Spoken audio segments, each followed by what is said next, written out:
Hello नमस्कार दोस्तों। Shivam study में आप सभी दोस्तों का स्वागत है। दोस्तों, अगर आप हमारे इस YouTube चैनल से नए जुड़े हों तो प्लीज़ दोस्तों इसको पहले हमारे इस YouTube चैनल को सब्सक्राइब कर लीजिएगा। और हम आज से यूपी टेट और सुपर टेट, ध्यान से सुनना, हम आज से यूपी टेट और सुपर टेट दोनों के लिए एक साथ में आपको साइकोलॉजी पढ़ाने के लिए जा रहे हैं। ठीक है दोस्तों, साइकोलॉजी पढ़ाने के लिए जा रहे हैं और इस तरह से हम आपको साइकोलॉजी पढ़ाएंगे कि आपका, अगर आप अच्छे से, बहुत ही अच्छे से अगर आप पढ़ोगे तो दोस्तों आपको टेट, पहले तो टेट आएगा, फिर उसके बाद आपको सुपर टेट का एग्ज़ाम देना पड़ेगा। तो एक बार में ही हम कंप्लीट कर लेंगे टेट और सुपर टेट को। दोस्तों, ये 30 नंबर की रहती है। जो साइकोलॉजी आएगी वो टेट में 30 नंबर की रहती है और सुपर टेट में इसके नंबर और बढ़ जाते हैं। इसलिए ये बहुत ही एक इम्पोर्टेंट सब्जेक्ट बन जाता है। जो भी भाई बहन नए शुरुआत में, जैसे नया मतलब पहली बार में इसकी तैयारी कर रहे हैं, तो कोई टेंशन की बात नहीं है। ये थोड़ा साइकोलॉजी है, थोड़ा टफ है, लेकिन आप इसकी कोई टेंशन मत लीजिएगा। हम इसको बहुत ही अच्छे से सरल तरीके से समझा के आपको बताएंगे। तो दोस्तों, साइकोलॉजी में हम एक चैप्टर चलाने जा रहे हैं। हम इसको 3 स्टेज में पढ़ाएंगे। ठीक है दोस्तों, इसको हम 3 स्टेज में पढ़ाएंगे। पहला स्टेज हमारा बाल मनोविज्ञान रहेगा, दूसरा हमारा शिक्षण रहेगा और तीसरा हमारा जो परिभाषा वगैरह आती हैं वो। तो 3 स्टेज में आज हम पहला स्टेज लेने के लिए जा रहे हैं और पहले स्टेज में हम आपको बाल मनोविज्ञान पढ़ाने के लिए जा रहे हैं। ठीक है दोस्तों, और बाल मनोविज्ञान में जो बाल विकास की जो अवस्थाएं बताई गई हैं, जो अलग अलग मनोवैज्ञानिक हैं, मनोवैज्ञानिक बहुत सारे मनोवैज्ञानिक हैं, तो उन्होंने, सभी वैज्ञानिकों ने अपनी अपनी मत के अनुसार जो अवस्थाएं बताई हैं, आइएगा हम उनको लेके चलते हैं और हम आप लोगों को इन अवस्थाओं के बारे में हम आपसे बात करते हैं। ठीक है दोस्तों, तो ये अवस्थाएं इतनी इम्पोर्टेंट अवस्थाएं हैं, चाहे आप टेट में देना, सुपर टेट में देना, सीधे सीधे क्वेश्चन आपको यहाँ से देखने के लिए मिलेंगे। दोस्तों, पहले आप नोट्स बना लीजिएगा, फिर हम आपको इसका डिवीज़न क्वेश्चन कराएंगे, फिर आपको बहुत ही अच्छे से, मतलब आपका रिवीजन होगा। क्वेश्चन आंसर हम आपको कराएंगे। ठीक है दोस्तों, तो आइएगा शुरुआत करते हैं। तो दोस्तों, इसमें हम देखते हैं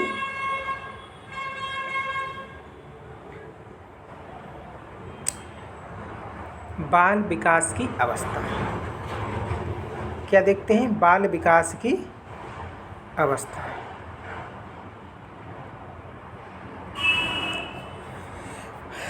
तो सबसे फर्स्ट देखो, 3 अवस्थाएं होती हैं। वैसे तो 3 अवस्थाएं होती हैं। अवस्थाएं तो 8 या 9 10 होती हैं, लेकिन जो हमारा एग्जामिनर पूछेगा मुझसे, वो 3 अवस्थाओं के बारे में ही हम लोगों से पूछेगा।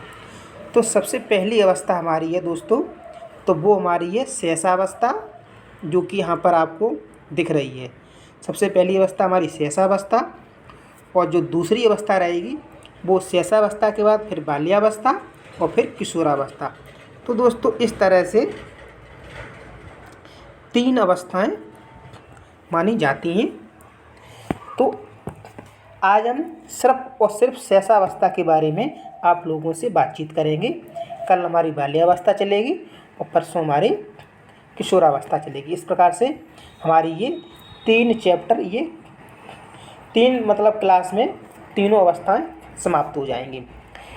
ठीक है दोस्तों, आइएगा चलते हैं। बहुत ही ध्यान से आप लोग सुनिएगा और नोट्स साथ में आप बनाते जाइएगा। तो शैशवावस्था, इसमें नोट में ये बहुत ही वेरी इंपॉर्टेंट पॉइंट हमने लिख दिया है यहाँ पर। तो आप लोग यहाँ पर दोस्तों इस पॉइंट को नोट कर लेना कि नोट में क्या लिखा है। फर्स्ट नंबर कि अवस्था शब्द अंग्रेजी भाषा में इन्फेंसी कहलाता है, जो कि लैटिन भाषा के दो शब्दों इन और फेरी, क्या क्या है,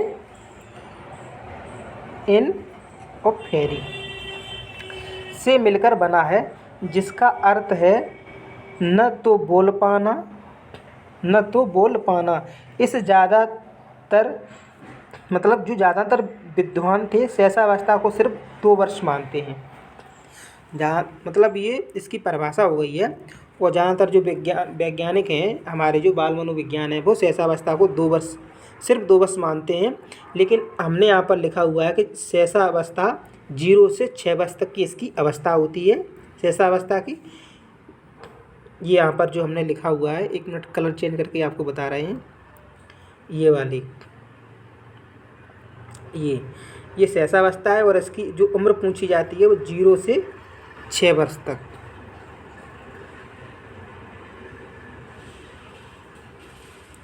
ठीक है दोस्तों, ये उम्र होती है 0 से 6 वर्ष तक, ये वाली।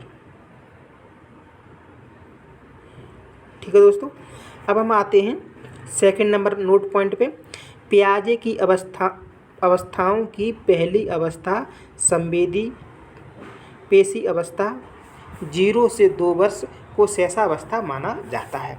ठीक है दोस्तों, दूसरा पॉइंट हमारा ये कहता है कि देखो जीन पियाजे भी एक मनोवैज्ञानिक थे, तो उन्होंने 4 अवस्थाएं बताई थी जीन पियाजे ने।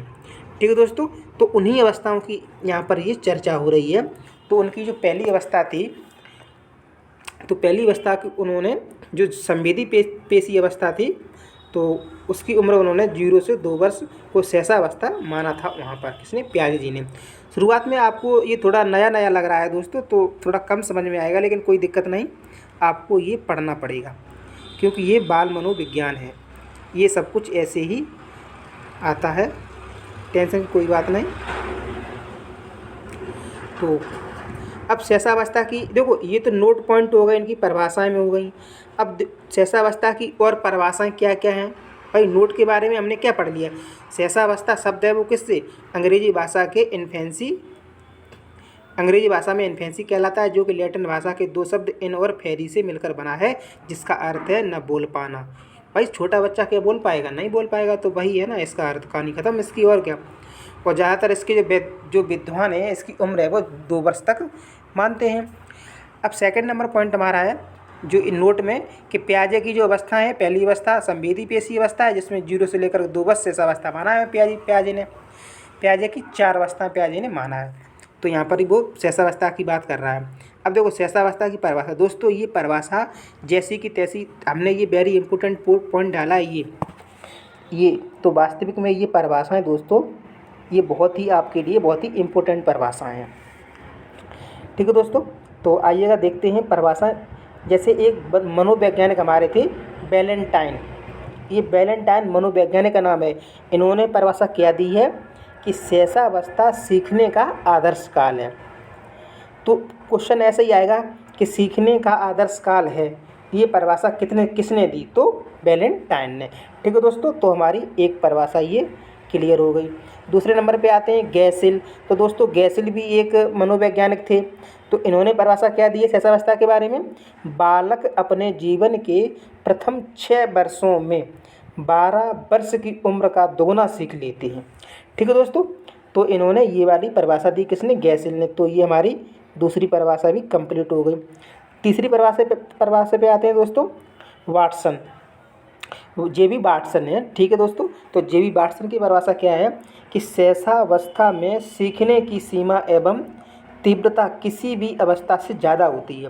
ठीक है दोस्तों, देखो ये तो सभी को मालूम है, जैसे छोटा बच्चा होता है यानी कि 0 से लेकर 6 वर्ष तक, ये इस उम्र के जो बच्चे होते हैं दोस्तों, ये सीखने में इनका माइंड बहुत ही तेज़ी से काम करता है, तो ये बहुत ही जल्दी से हर बात सीख लेते हैं।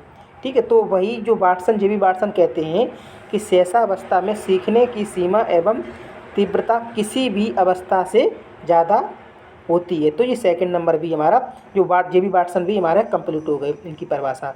और फिर है सिगमंड फ्रायड। एक सिगमंड फ्रायड मनोवैज्ञानिक हैं, तो उन्होंने शैशवावस्था के बारे में क्या परिभाषा दी है, आइएगा देखते हैं। उन्होंने दी है कि बालक को जो कुछ बनना होता है जन्म के 4 से 5 वर्ष में बन जाता है। ठीक है दोस्तों, इनका कहने का मतलब ऐसा होता है, जैसे एक कहावत है कि होनहार वृक्ष के उत्पात चिकने पात, यानी कि जो होनहार बालक होता है वो शुरुआत में ही मालूम पड़ जाता है। तो वही है कि बालक को जो कुछ बनना होता है जन्म के 4 से 5 वर्ष में बन जाता है। और इनकी दूसरी परिभाषा है शैशवावस्था जीवन की आधारशिला है। वास्तविक सही बात है भाई। बच्चे को छोटा बच्चा है तो छोटे बच्चों को हम अपने घर में जैसे संस्कार देंगे उसको जीवन भर वही संस्कार उसी के काम आएंगे। छोटे बच्चों को शैशवावस्था की उम्र में, तो वही उम्र की बात हो रही है यहाँ पर। तो सिगमंड फ्रायड ने भी ये परिभाषा दी है कि शैशवावस्था जीवन की आधारशिला है। ठीक है दोस्तों, आइएगा नेक्स्ट पे चलते हैं हम।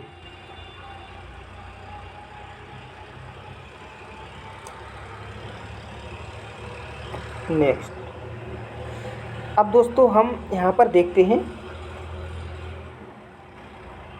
ठीक है, हरलॉक की परिभाषा। दोस्तों ये सभी परिभाषाएं आपको याद करनी पड़ेंगी। आपको जो नोट्स बनाना पड़ेगा, ये वीडियो रोक के आपको नोट्स बनाना पड़ेगा। ठीक है दोस्तों, हरलॉक महोदय ये एक महिला है जो हरलॉक हैं, वो एक महिला है मनोवैज्ञानिक। तो इन्होंने परिभाषा क्या दी है कि शैशवावस्था जन्म से 2 सप्ताह चलती है। भाई हरलॉक महोदय की भाई अपना अपना अलग अलग मत है, बहुत सारे मनोवैज्ञानिक हैं तो इनका अपना अपना अलग मत है। तो इन्होंने तो कहा है कि जो शैशवावस्था है जन्म से 2 सप्ताह चलती है, ये इसका ये सही हो जाएगा। ठीक है दोस्तों, अब गोर्डन एक मनोवैज्ञानिक थे, इन्होंने परिभाषा दी है कि संपूर्ण जीवन के मानसिक विकास का आधा शैशवावस्था की सिर्फ 3 वर्षों में हो जाता है। उन्होंने ये कहा है, इनका कहने का मतलब ये है दोस्तों कि संपूर्ण जीवन, जैसे हमारे जो माइंड का जो विकास होता है दोस्तों, तो पूरे जीवन में जितना विकास होगा उतना उसका आधा शैशवावस्था के सिर्फ 3 वर्षों में ही हो जाता है। बच्चा जैसे ही 1 से लेकर 3 साल तक जैसे ही होता है तो जितना विकास उस आधा 1 से लेकर 3 साल तक उसकी माइंड का विकास आधा हो जाता है और आधा विकास पूरी उम्र भर तक चलता रहता है। तो यही परिभाषा गोर्डनएफ जी की है। ठीक है, ये परिभाषा भी हमारी क्लियर हो गई। ठीक है दोस्तों, अब आते हैं स्ट्रेंग। एक स्ट्रेंग महोदय हैं, तो इनकी परिभाषा क्या है। स्ट्रेंग जी कहते हैं कि अपने जीवन के शुरुआती 2 वर्षों में बालक अपने भावी जीवन का शिलान्यास करता है। ठीक है दोस्तों, तो ये परिभाषा भी क्लियर होगी हमारी। अब हम आते हैं 8 नंबर की, एक है न्यूमैन। तो न्यूमैन ने परिभाषा दी है कि प्रथम 5 वर्ष की अवस्था शरीर एवं मस्तिष्क के लिए अत्यंत ग्रहणशील अवस्था है। ये क्लियर भी हो गई मेरी। ठीक है दोस्तों, अब हम आते हैं एडलर कि जन्म के कुछ समय बाद ही यह निश्चित हो जाता है कि भावी जीवन में शिशु का स्थान कहाँ होगा। ये भी क्लियर होगी मेरी। देखो दोस्तों, ये परिभाषाएं आपको याद करनी पड़ेंगी क्योंकि ये परिभाषा सीधी सीधी एग्जाम में पूछी जाती हैं। आप लोग ये मत समझना कि ये फालतू के हम पढ़ा रहे हैं, फालतू को कुछ भी नहीं पढ़ा रहे हैं। एक आप देखो क्रो एवं क्रो, इनकी परिभाषा है कि 20वीं शताब्दी बालक की शताब्दी। ये बहुत ही आता है। ठीक है, क्रो एवं क्रो की परिभाषा। अब हम आते हैं 11वें नंबर पर, रॉस। शिशु कल्पना का नायक है जिसका वास्तविक जीवन भली भांत निर्देशन किया जाना चाहिए। ये क्लियर हो गई। अब 12वें नंबर पर रूसो। बच्चे के हाथ पैर नेत्र आदि ही उसके शुरुआती शिक्षक हैं। इनके द्वारा ही वह 5 वर्ष की उम्र तक चिंतन कर सकता है, पहचान कर सकता है और याद कर सकता है। ठीक है दोस्तों, तो ये हमारी परिभाषा क्लियर हो गई। अब थॉर्नडाइक के बारे में हम क्या है विचार मेरा। थॉर्नडाइक क्या कहते हैं कि 3 से 5 वर्ष के बालक अर्ध स्वप्नों में खोए रहते हैं। इन्होंने शैशवावस्था के बारे में ये परिभाषा दी है। ठीक है दोस्तों, तो आइएगा नेक्स्ट पे चलते हैं हम। अब आ जाइएगा, देखिएगा शैशवावस्था के कुछ अन्य नाम। शैशवावस्था के कुछ अन्य नाम हमारे क्या क्या हैं। जैसे शैशवावस्था क्या है एक सीखने का आदर्श काल है। शैशवावस्था सीखने का आदर्श काल है। शैशवावस्था जीवन की आधारशिला है। प्रिय लगने की उम्र है। मनमौजी उम्र है। खतरनाक या नाजुक उम्र है, बिल्कुल सही बात है। पूर्व टोली की उम्र है। पूर्व विद्यालय की आयु है। खिलौने की आयु है दोस्तों, खिलौने की, और अतार्किक चिंतन की आयु। देखो ये क्वेश्चन ऐसे जैसे कि तैसे ये परीक्षा में पूछे जाने वाले क्वेश्चन है दोस्तों। जैसे शैशवावस्था के अंत नाम में आएगा तो सीखने का आदर्श काल, जीवन की आधारशिला, प्रिय लगने की उम्र, मनमौजी उम्र, खतरनाक नाजुक उम्र, पूर्व टोली की उम्र, पूर्व विद्यालय की उम्र, खिलौने की आयु, अतार्किक चिंतन। ठीक है दोस्तों, जैसे खिलौने की आयु क्या है, छोटा बच्चा खिलौने से खेलता है ना, इस वजह से ये खिलौने की उम्र है। पूर्व विद्यालय मतलब विद्यालय से जाने से पहले की उम्र शैशवावस्था है हमारी। तो यही सब बातें यहाँ पर बताई गई हैं। ठीक है दोस्तों, अब शैशवावस्था की कुछ विशेषताएं, आइएगा उन विशेषताओं के बारे में हम आपको बताते हैं। क्या क्या इसकी विशेषताएं शैशवावस्था की। तो शैशवावस्था की विशेषताएं, शैशवावस्था की प्रमुख विशेषता निम्नलिखित हैं। फर्स्ट, जो पहली विशेषता है हमारी दोस्तों, हम पहली विशेषता को देखते हैं। पहली विशेषता हमारी है कि शारीरिक विकास सबसे तेज। ठीक भाई, जो छोटा बच्चा होता है उसके शरीर का विकास बहुत तेज़ी से होता है। शैशवावस्था में मानव शिशु के मस्तिष्क का लगभग 80 से 90% तक विकास होना इसका उदाहरण है। ठीक है दोस्तों, तो ये इसके बारे में जो शारीरिक विकास होता है वो शैशवावस्था में बहुत तेज़ी से होता है। फिर हम सेकंड पॉइंट पे आते हैं कि सबसे तेज मानसिक विकास। सबसे तेज मानसिक विकास, इस अवस्था में मानसिक विकास भी सबसे ज़्यादा होता है। ठीक है दोस्तों, तीसरा है हमारा पॉइंट है नार्सिसिज्म, यानी कि सुप्रेम। इसका मतलब आप समझ रहे दोस्तों, जो छोटा बच्चा होता है वो अपने आप से ही प्रेम करता है, तो उसी को हम नार्सिसिज्म या सुप्रेम कहते हैं। बच्चे इस अवस्था में स्वार्थी प्रवृत्ति से हावी होते हैं, इसलिए वे सिर्फ अपने बारे में सोचते हैं। मूल प्रवृत्त्यात्मक व्यवहार। ठीक है दोस्तों, तो इनकी जो मूल प्रवृत्ति होती है वो कैसा होता है, बालक में कुछ व्यवहार जन्मजात होते हैं, जैसे हंसना, रोना, पैर पटकना। जैसे छोटा बच्चा है दोस्तों तो उसमें ज़्यादातर यही होते हैं। भाई छोटा बच्चा हंसेगा, रोएगा, तो इसी के बारे में ये बात कही गई है। आइएगा नेक्स्ट देखते हैं क्या है। तो अनुकरण की प्रवृत्ति, पांचवा पॉइंट है हमारा अनुकरण की प्रवृत्ति, यानी कि इसका मतलब ये है दोस्तों, अनुकरण की प्रवृत्ति में बच्चे इस अवस्था में बड़ों के हाव भाव एवं उनके शब्दों आदि का अनुकरण करते हैं।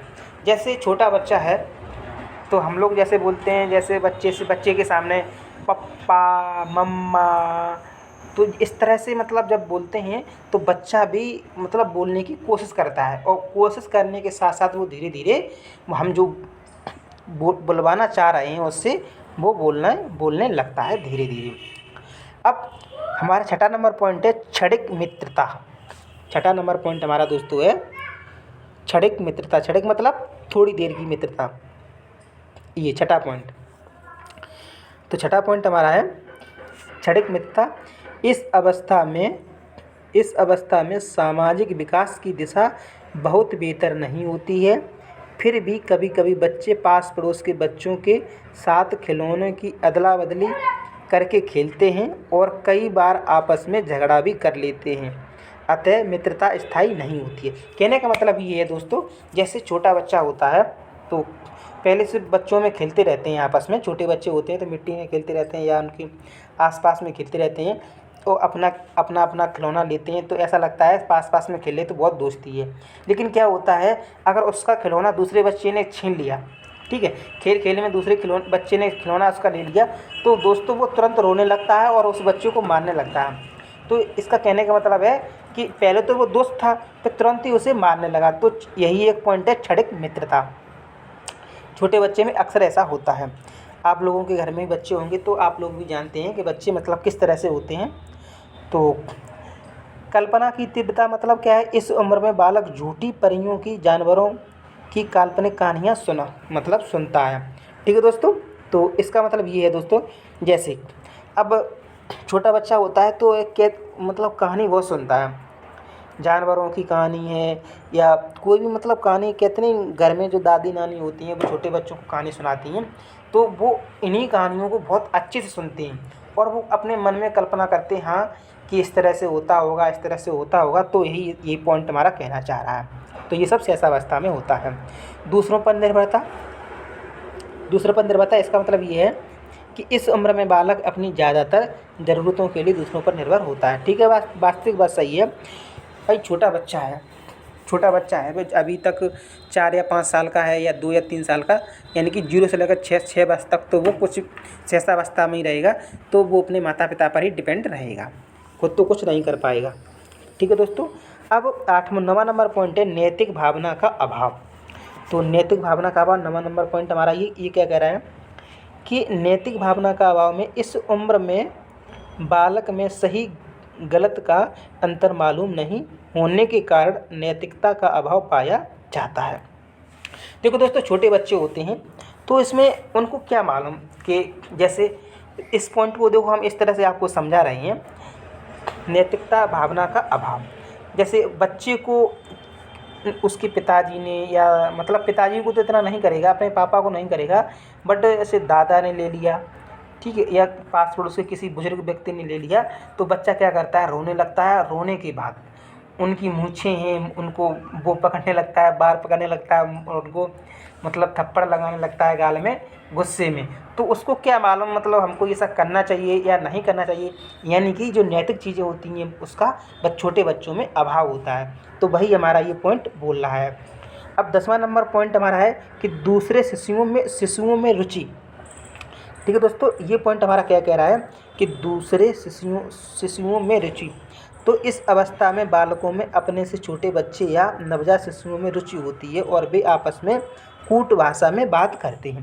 ठीक है दोस्तों, इसमें क्या होता है, जैसे छोटे छोटे कई सारे बच्चे होते हैं, एक बच्चा उसमें थोड़ा बड़ा होता है, तो वो बड़ा बच्चा होता है वो छोटे बच्चों में एकदम रुचि लेता है। ठीक है, उनके पास में बैठ जाता है और वो जैसे वो बोलता है वैसे ही वो बोलने लगता है, यानी कि वे आपस में एक दूसरे से बातचीत करने लगते हैं। वो अपनी भाषा में मतलब बोल तो नहीं पाते हैं लेकिन फिर भी ऊ करके ऐसे ही मतलब बोलते हैं। अब है काम वासना। ठीक है, काम वासना की इसका पॉइंट क्या है, फ्राइड के अनुसार बालक में काम वासना जन्म से ही मौजूद होती है। जो काम वासना आप लोग सभी जानते होंगे, इतना बताने की ज़रूरत नहीं है। तो जो हमारे मनोवैज्ञानिक फ्राइड जी थे, सिगमंड फ्राइड, तो वो मतलब बोल रहे थे, उन्होंने मतलब कहा है कि जो काम वासना है वो जन्म से ही मौजूद होती है। काम वासना बालक में जन्म से ही मौजूद होती है, लेकिन इसका जो प्रकटीकरण है वो वयस्कों की भांति नहीं होता है। छोटे बच्चों में बड़ों की भांति प्रकट नहीं होता है, बल्कि काम वासना का केंद्र शुरुआत में मुख पर होने के कारण माता के स्तनपान चूसने, निगलने या वस्तुओं को मुख से खाने में, ऐसे मतलब इस तरह से उनका काम वासना का पॉइंट पूरा होता है। आइएगा नेक्स्ट देखते हैं।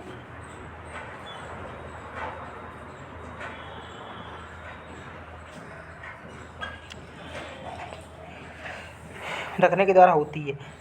12वां नंबर पॉइंट आता है समलिंगी ईर्षा। ठीक है दोस्तों, जो समलिंगी ईर्षा के बारे में हम आपको बताते हैं। 12वां नंबर पॉइंट,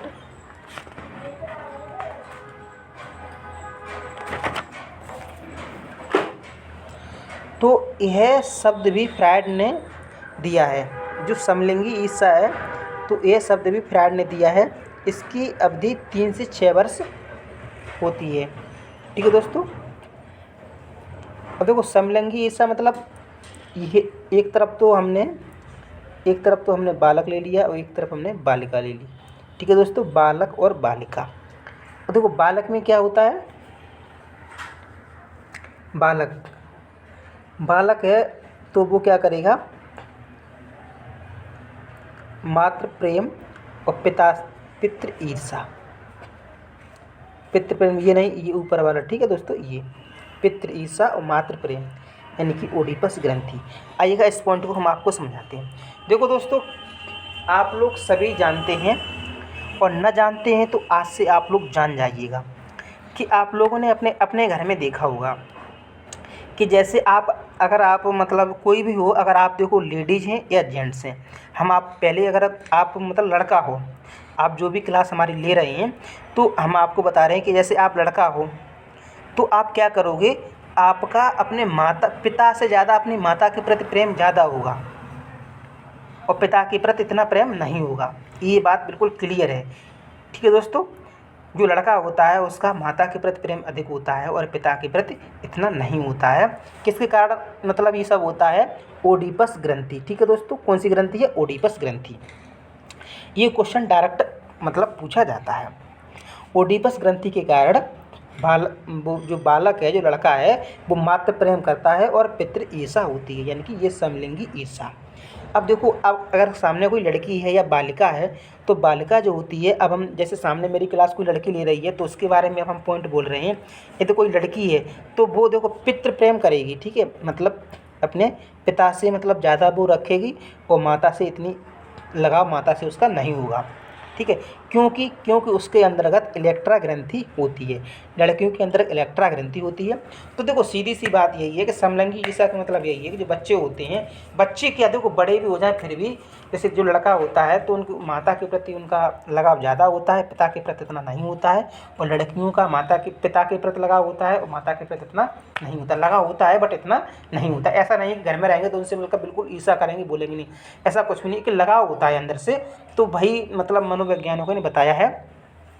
तो बालक के अंदर ओडिपस ग्रंथि होती है और जो बालिका होती है उसके अंदर इलेक्ट्रा ग्रंथि होती है। इन्हीं के कारण ये मतलब प्रेम और ईर्षा होता है। शैशवावस्था में शिक्षा की बात करेंगे दोस्तों, जो शैशवावस्था की जो शिक्षा है हम उसकी बात करेंगे। तो शिक्षा में जैसे पालन पोषण, ठीक है, यहाँ से लेकर यहाँ तक ये पॉइंट शिक्षा से संबंधित हैं। तो फर्स्ट पॉइंट हमारा है पालन पोषण, सेकंड पॉइंट है साफ सफाई की शिक्षा, थर्ड पॉइंट है ज्ञान इंद्रियों एवं कर्मेंद्रियों की शिक्षा, फिर है जिज्ञासा की संतुष्टि, खेल कूद द्वारा शिक्षा इनको दी जाती है, फिर खुद को प्रकट करने का अवसर और संगीत के द्वारा शिक्षा। ठीक है दोस्तों, तो ये पॉइंट आज हमारा शैशवावस्था क्लियर हो गया है। ठीक है दोस्तों, हमने आपको आज बाल विकास पढ़ाया है और बाल विकास में हमने आज एक फर्स्ट चैप्टर लिया है अवस्थाएं। ठीक है दोस्तों, अवस्थाएं ये हमारा एक चैप्टर है। तो अवस्था चैप्टर में जो विकास की जो अवस्थाएं होती हैं वो हमारा चैप्टर का नाम था। और इन अवस्थाओं में हमने शैशवावस्था को आपको पढ़ा दिया है। तो शैशवावस्था की उम्र मतलब जो 0 से लेकर के 6 वर्ष इसकी उम्र होती है। तो दोस्तों जितना हमने ये आपको आज शैशवावस्था के बारे में हमने पढ़ाया है, और इसमें जो आपको जो लिखा हुआ दिख रहा है आप इसको नोट्स कर लेना। शैशवावस्था से चाहे कोई भी क्वेश्चन आएगा, चाहे टेट में आए या सुपर टेट में आए, तो इससे क्वेश्चन बार वो नहीं पूछ सकता है, क्योंकि इसमें सभी क्वेश्चन सम्मिलित थे जो भी मतलब एग्जाम में क्वेश्चन पूछे जाने वाले क्वेश्चन हैं वो सभी। तो ठीक है दोस्तों, आप अपना नोट्स बनाते रहिएगा और मिलते हैं आपसे कल। अब कल पढ़ाएंगे हम बाल्यावस्था। ठीक है दोस्तों, तो अगर आप हमारे इस चैनल से नए जुड़े हो तो प्लीज़ दोस्तों इसको सब्सक्राइब कीजिएगा। और सुपर टेट और टेट के लिए हम आपको जो साइकोलॉजी है वो 3 पार्ट में पढ़ाएंगे और 100% आपके 30 नंबर टेट में, और लगभग सुपर टेट में साइकोलॉजी ज़्यादा नंबर की हो जाती है, तो वो हम कन्फर्म करके आपको कल बताएंगे। तो आपको यहाँ से हर एक क्वेश्चन आपको मिलेगा। दोस्तों देखो, जैसे अदर सब्जेक्ट हैं हर कोई कर लेता है, लेकिन साइकोलॉजी थोड़ा टफ रहता है, इसलिए हमने सबसे पहले साइकोलॉजी क्लास को स्टार्ट कर दिया है सुपर टेट के लिए। तो आज की वीडियो में बस इतना ही। थैंक यू, धन्यवाद।